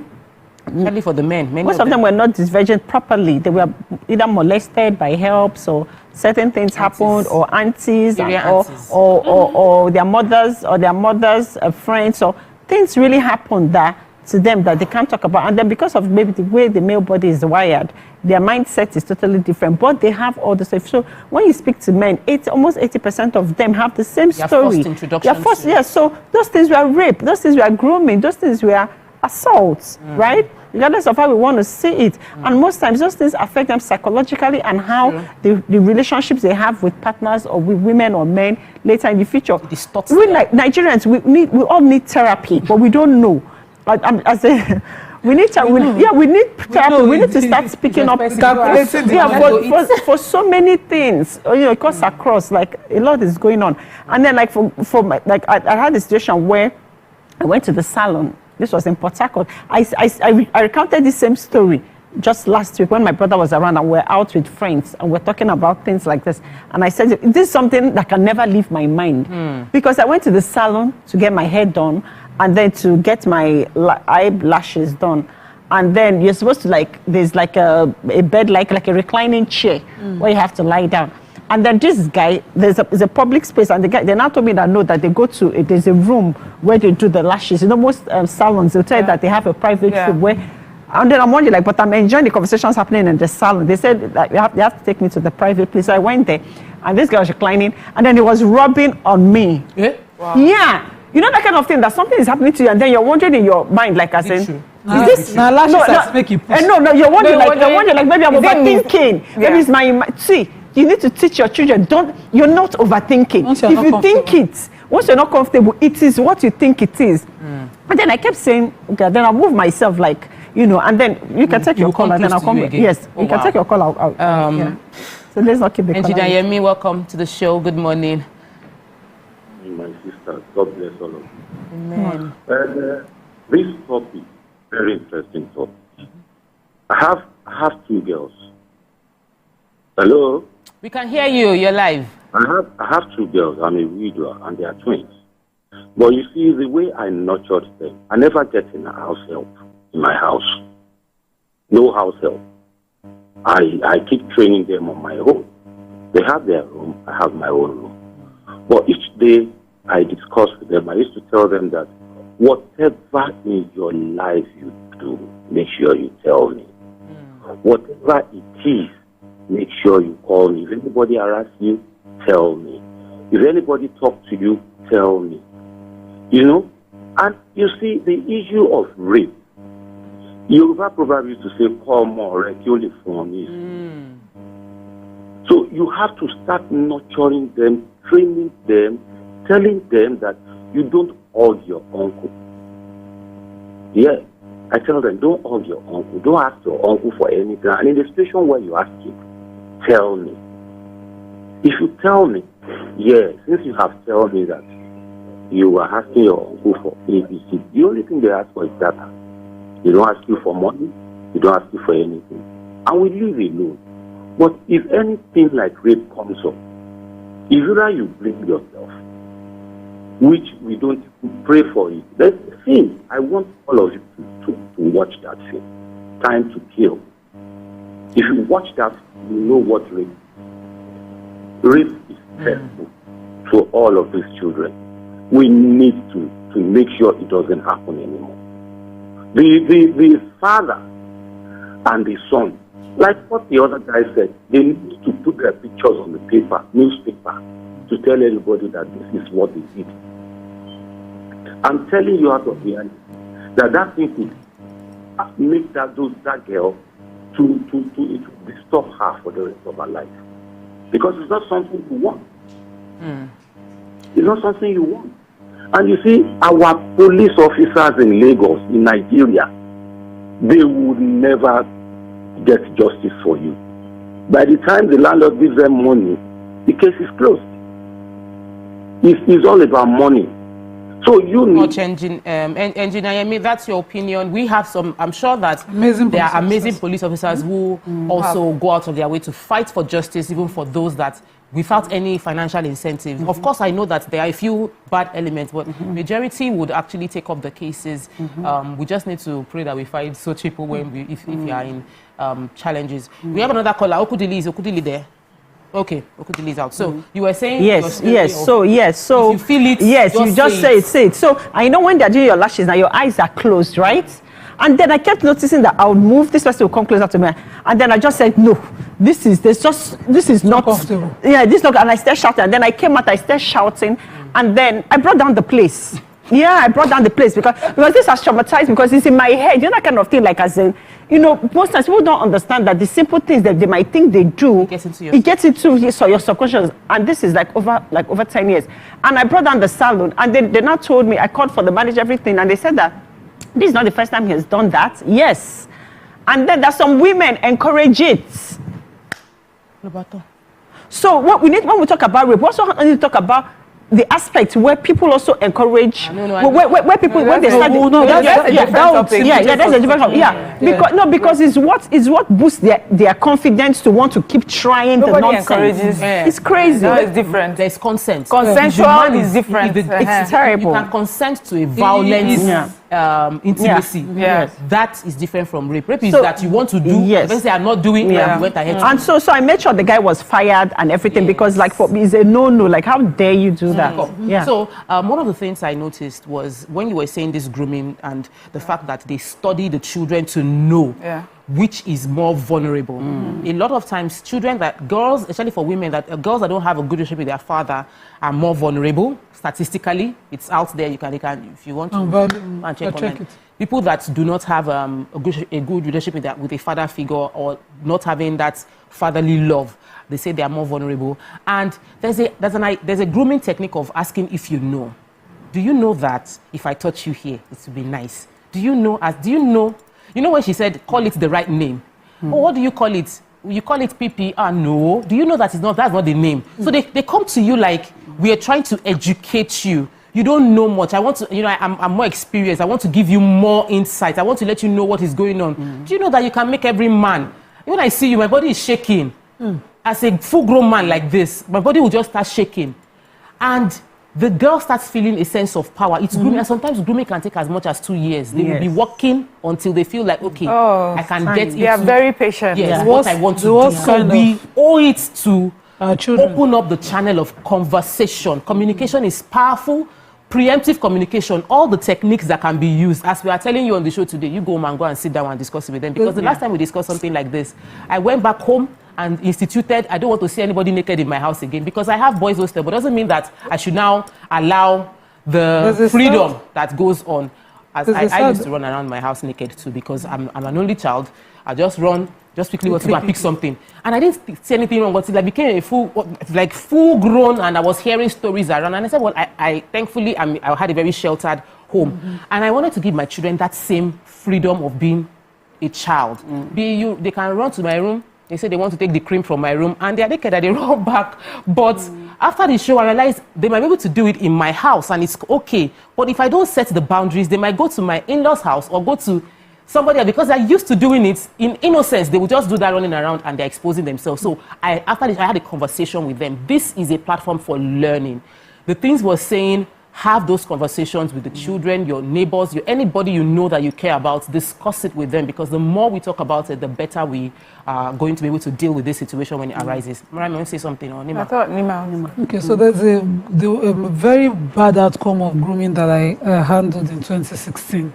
So this was a broken home situation. The father just walked out on the mom. She was helpless and was forced to leave her kids in the neighborhood.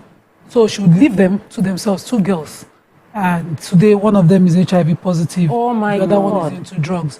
And when she leaves them, while they are idle and she's walking to find food for them, by the time she comes back, they will just be calm. She didn't know they were being groomed for years to enjoying adult movies with a neighbor.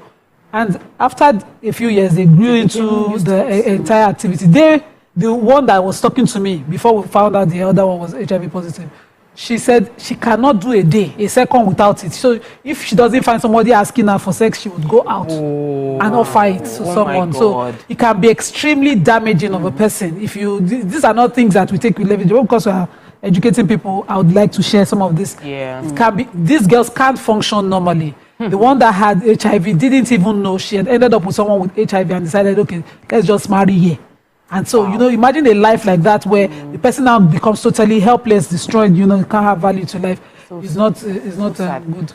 Oluwafemi has called in from Agboro. Welcome to the show. Good morning. Hello, Oluwafemi, you're live. Good morning, ladies. Good morning. Yeah, I'm so glad for this topic. It's part of the experience I have in where I was a kid in 7 years. I know my father is a missionary and they have a house so that some people rented. But unfortunately, one of their tenants there, she's a lady. So I was 7 years old and she's if I can remember, I think she's 22 years old, and she's a hairdresser. So apparently, maybe I came from school, I will be with her. So she would take me to the room. I didn't sure just she would tell me I should suck her breast and all that, because that thing I get to a certain stage that I could not hold myself. When I was 10 years, that's when I now slept with her and all that. So those things has, enter me a lot. So that thing grew with me, and I began to battle with a lot of image things and all that. I could not control it. So but to the glory of God, when I was in Delta State, I'm a musician, so I would be drinking to take over those images of those things. But I got married, I told my wife and all that. But now I have 2 boys. So with what happened to me, because I won't be around to take care of the children. My wife went to work, but we normally get a guest to be with them, take them from school, be with them, and then take them from their lesson. But now what we do, with the experience that I have, because my father then and my parents, she's a nurse, so they don't have time to ask questions and all that. So and I told my wife, now I have 2 boys. What happened to me? I don't want the same to happen to them. So what we do, we test two girls. Some people they will pass. One girl we tested it. What we did is that my wife will buy pint and brazier. She will give it. I will not wrap it as a gift. I'll give it to any lady that want to employ to what we done in the house. So if the person romance the gift and tell me, thank you, I love this, and say such bad things, we know that this person cannot be accepted to teach or be with our children. So we let her go. So what happens is that there are a lot of. Thank you so much, Oluwafemi, for sharing your story. Such a sad one, though. And that was like a 3-year grooming process. Zip up my dress, help me hook my bra, help me unhook my bra. We need to have this conversation. It's really sad, and even the one that Nima. So I shared watching movies and leaving your getting kids exposure. But Miriam touched a very important point where check on your kids. So it's also important that kids have freedom to play, space to play, and all of that. But when you notice someone touch your child in a way the child is not comfortable with. So I am a hugger. My parents hugged me on my life. I think it's okay. I usually say to my child, that's your auntie, come and go and give her a hug. And one time, myself and my daughter were strolling. This man ordinarily would not greet me. I just noticed that he would greet me and I would greet him back because I'm just greeting and passing. But my daughter would say, stop touching me. He would do like he's touching her, stop touching me. And then I'm just playing with you. I went back and I said, she doesn't like it and that he has to stop. So I cut off that friendship one time, that familiarity. So let everybody know that when it comes to certain areas, especially about your words and children are under your watch, it is no. Once you cut it off, once they know that parents is a strict, everybody will sit up around your child. When it's also dangerous is when you have relatives who have been sexually exposed visiting. This is our dynamics of family in Africa where everybody is welcome. Yeah, the mama know they like him, husband people, the husband know they like wife people. Whereas there's someone within the family that the family is trying to protect, that they know is sexually dangerous around family members. It is important if you have that there's a collective voice against the child. We had a case of a boy who spent the holiday with his cousin and started, in fact, was going to be living with that cousin. He was a child of a single mom, and the family members have always tried to empower him. He had lived with someone who knew of his exposure, and when he was living with another person, she joined voice when she raised the issue that he attempted to rape her child and said, you don't want family members. Until she brought the CCTV to show. And I said, he did it before. Why would you allow he did it before? To go and visit someone without informing them. So imagine the collective voice. We used to see it growing up where they say, no, you too spoil. Today, every time you visit person, you go to touch their pots. When they call that child out, when the child is even hungry in somebody's house, you go there like this. If you collectively, I don't know where you brought this habit from, but this habit does not represent the family. It helps the other person to speak up. Instead of silencing one person by shaming them that it is such a serious damaging action on anybody to allow under family protection and all of that. So what are we going to do? Are we going to leave him for his mother? You know, I had even raised the issue that maybe the mother, mother, now we should ask you, how come? Abi, because you don't have husband, did you expose your child personally by yourself? So when you call it, you need to call it what it is. And you need to call it out as assertively as possible. When it comes to those kind of settings, don't allow it. It's my husband's friend. And what can I say? No. If it takes anything to tear clothes, it's not madness that they protect Pekin from where I'm from. Now nakedness, they take fight Pekin fight. You give me what exactly you think it takes to Let's protect talk your about child. some people, because you know what you just said now, that you would, whatever it takes to protect your child, you would do whatever it takes. How come in this particular case, and we've had other cases where they said the victim's mom was not cooperating. So that's this particular 14-year-old, the victim's mom was not cooperating in terms of prosecution. And then there was another case that happened, I think it was in this Iwaya, that place. There was this rape that took place, and the family actually did not, they said they were not going to prosecute. They wanted to let it go. They said that they have prayed, they are using spiritual solution to sort the child out. How do we deal with parents that do not want to? Now you feel this, they shouldn't even be parents because they're not fighting. They're not willing to put in the energy and the time to fight for the child that they have brought into the world. Okay, so in situations like this now, we have to talk about societal shaming and bullying, right? Where people start, most times parents feel like the best way to protect my child is for people not to know that my child was raped. For people not to know my child was defied. Certain parts of the country or religions where the child has to be a virgin, you know, so they feel like people should not know, so that let's maintain decorum and stuff. So people's reaction in that aspect comes from background, come from the background, environments they were raised in, what they believe. So it's important for society to also begin to educate people, educate parents, you know, educate mothers on the fact that if certain things happen, it's not about you. This child needs help. You need to call it as it is. You need to getting justice for that child would help the child heal.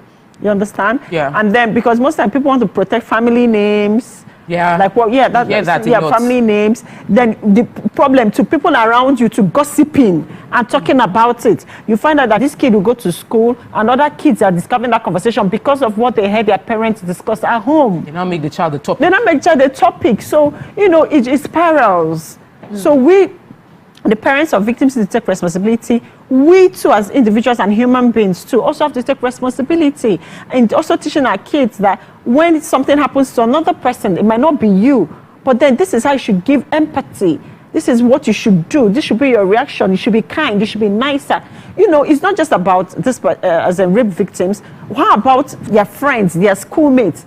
They need to have this information. How do you teach your kids at home to be kind to someone that is a victim of any type of assault? Not mocking them. Yes, not mocking them. Or if your friend comes to you at school to say, oh, this happened to me, what should I do? You need to also get your own child to know the response to give that other child.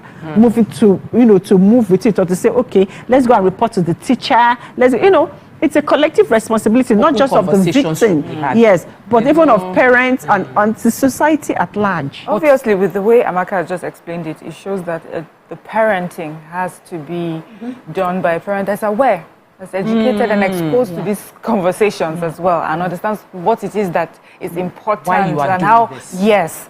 So we do have the country that we're in right now. There's a large number of Nigerians that are not aware of how to handle things or how to have the conversations. Like I mentioned earlier, we're a society that's coming from giving rape victims off to marriage to their perpetrators.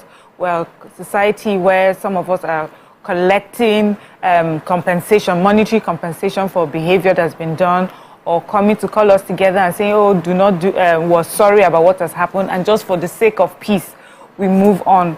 So there are lots of, you know, education that needs to go on at the level of parents, level of teachers, but who's going to do that? You know, many people have, churches, mosques, but you know, I hear people always say that, you know, before you become a parent, you should get like a license, like when you're doing like driving school. Maybe parents need to go to parenting school, then get a license before you start having children. There's just so much that's happening because your parents do not even have the right education. Then talking about how people will talk about you, you know, it's not necessarily from poor backgrounds that this happened. We've seen people that come from much aware, backgrounds or have have a lot of money, and because of their name, they want to shut it down as well, to protect the name of that family, to protect that sort of shameful thing did not happen to that family, you know, and that is because we have somehow always found a way to blame the victim. And in this case, we're all to blame.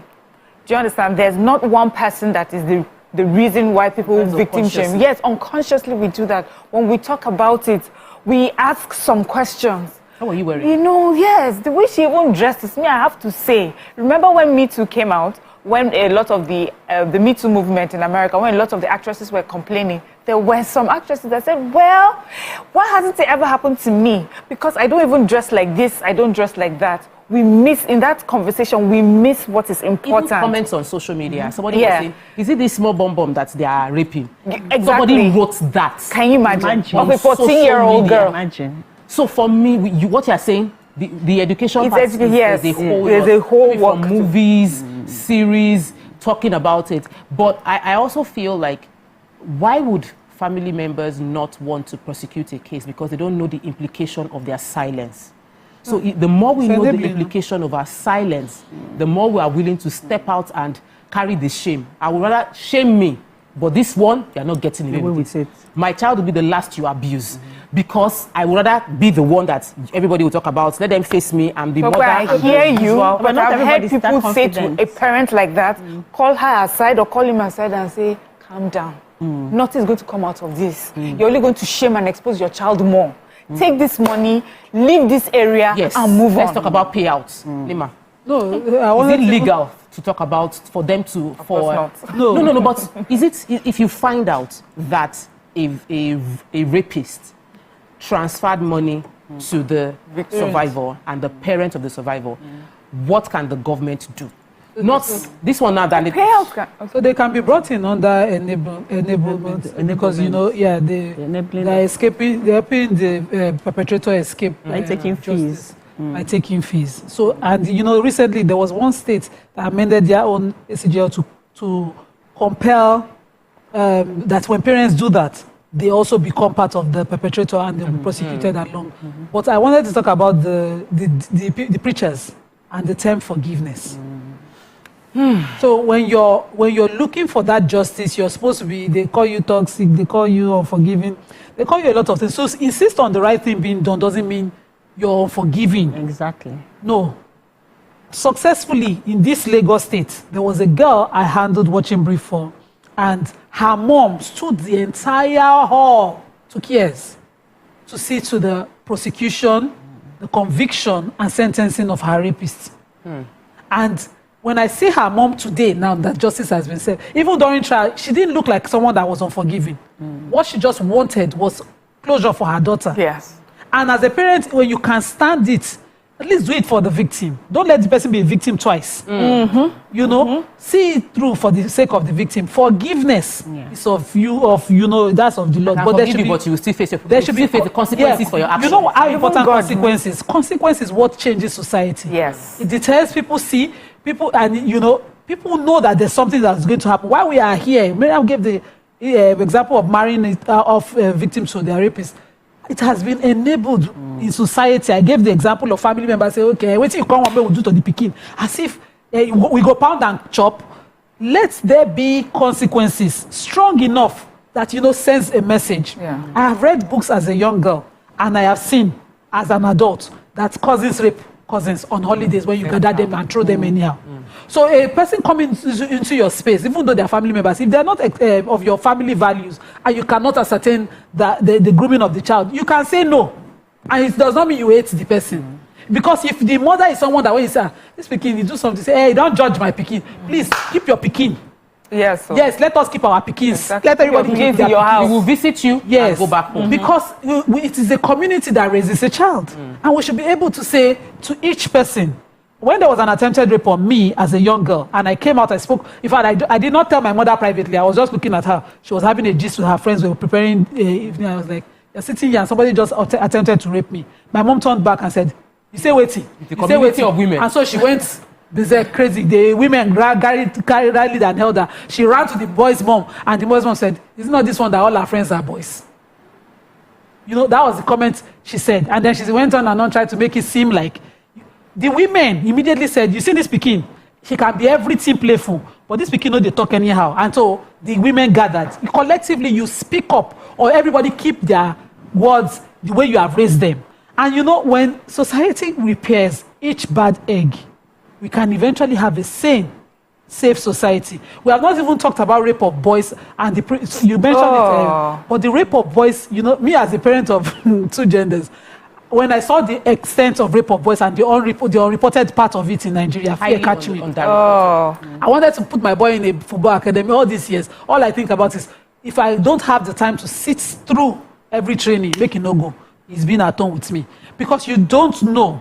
The boys, the girls, you know, we discussed it, so girls would come out and say, I felt a touch. Boys don't know, everything is play until it happens. And the anal rape of boys, thank God the VAP Act was what I was saying. That the Violence Against Persons Prohibition Act has extensively covered it to define every area, but boys also get raped. And so when we are doing this advocacy of talking about girls and how to protect girls and how to prevent grooming of girls, please, let's extend it excessively and talk about boys as well. We need to, definitely. It is very, very important. I also know of a fact that when you were talking about the fact that this forgiveness thing, which is a cultural and religion-based sentiment that pulls people back from prosecuting. Well, I cannot be seen. I'm asking God for forgiveness, and I'm unwilling to forgive someone that raped my... They are 2 different things. So it was something that happened in my church where my pastor prosecuted a publisher. Those that they published his book, sued the publisher, and it was a case of social media started talking. Then we happened like over 10 years ago. He had to come to the pulpit and say, "I deliberately did it." That because many of this. What's the word? Those people that duplicate media. Pirates. Many of the pirates know that they get away with duplicating, pirating Christian-based materials because they know that the pastors and churches would not prosecute them. So it is taken for granted. There's never been a case prior to that time where a pastor was prosecuting someone for piracy of CDs, and they were like, it's the gospel of God that is still spreading. Let's just leave it. No. I can leave the gospel. This is my book. My book is not. It's a culture that we have. So remember when we talked about, you know, celebrities that will come out because someone on social media is insulting them. If you're the one that decides to sue it or seek for prosecution, you're the devil. The person that is misbehaving is immediately forgiving of all their misbehavior, no matter what the impact of that misbehavior is. Because they apologized. No, they don't need to apologize. In fact, you don't need to apologize, as we saw in the towing case.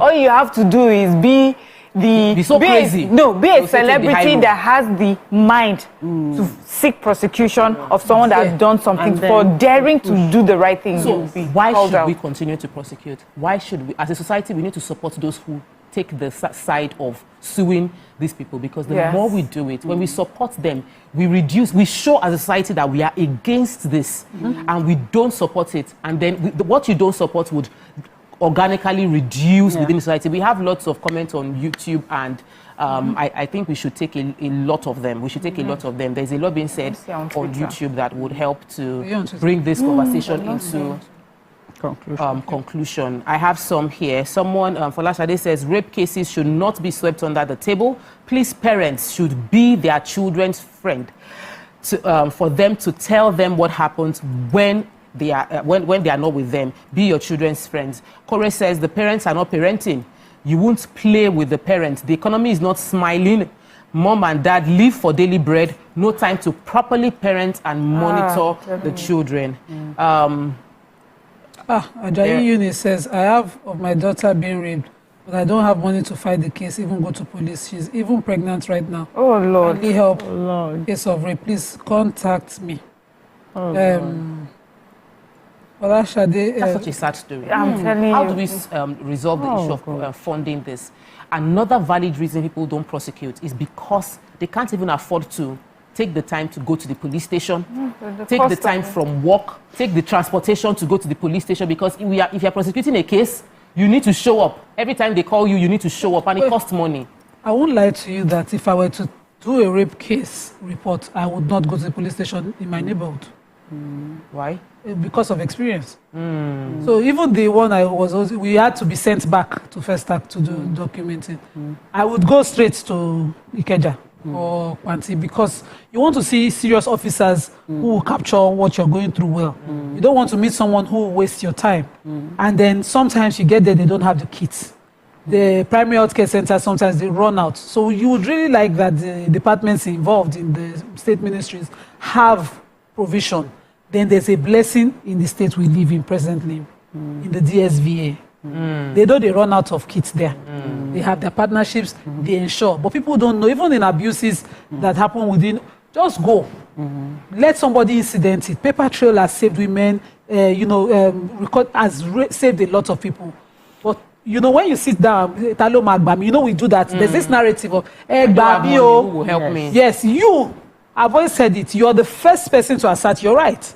You are the first person to defend your right. That person you are looking for maybe might be in a unavailable case. Their schedules are not allowing. One person said, you have to come and pick my child to go to the DSVA. No. You are to be willing to take your child all the way to ensure that, the proper things are done.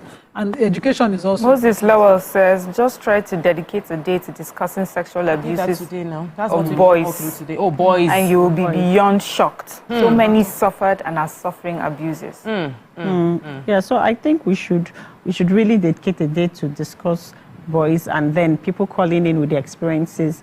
Let's have a therapist, psychologist around. Let's push that narrative, because I'm sure so many fathers, most times, they don't even think about that, especially the ones that didn't go through that experience. So most times, it just won't occur to them, and maybe they have boys. Let's push that narrative and see. Because boys don't get pregnant. And see what comes out of it. It's also the important part of parenting. Let's call out bad parenting. When we see it, this kind of case of landlord, let's call out ourselves when we have failed to protect our children. When we talk of dressing, it'd be like, say, get us. That's really It's also important that when you're sending your child out, you make it impossible that they are violated. All right, so that's all we can take on the show for today. We spent the day talking about abuse, how to protect ourselves, how to educate ourselves. If you missed any part, please watch all through again. We shared a lot of nuggets, and let's normalize this conversation around grooming, around reporting. Let's support the survivors and attack and speak against the perpetrators of this terrible act. That's all we can take again today. We'll see you all tomorrow. Enjoy the rest of your day. Bye. Bye.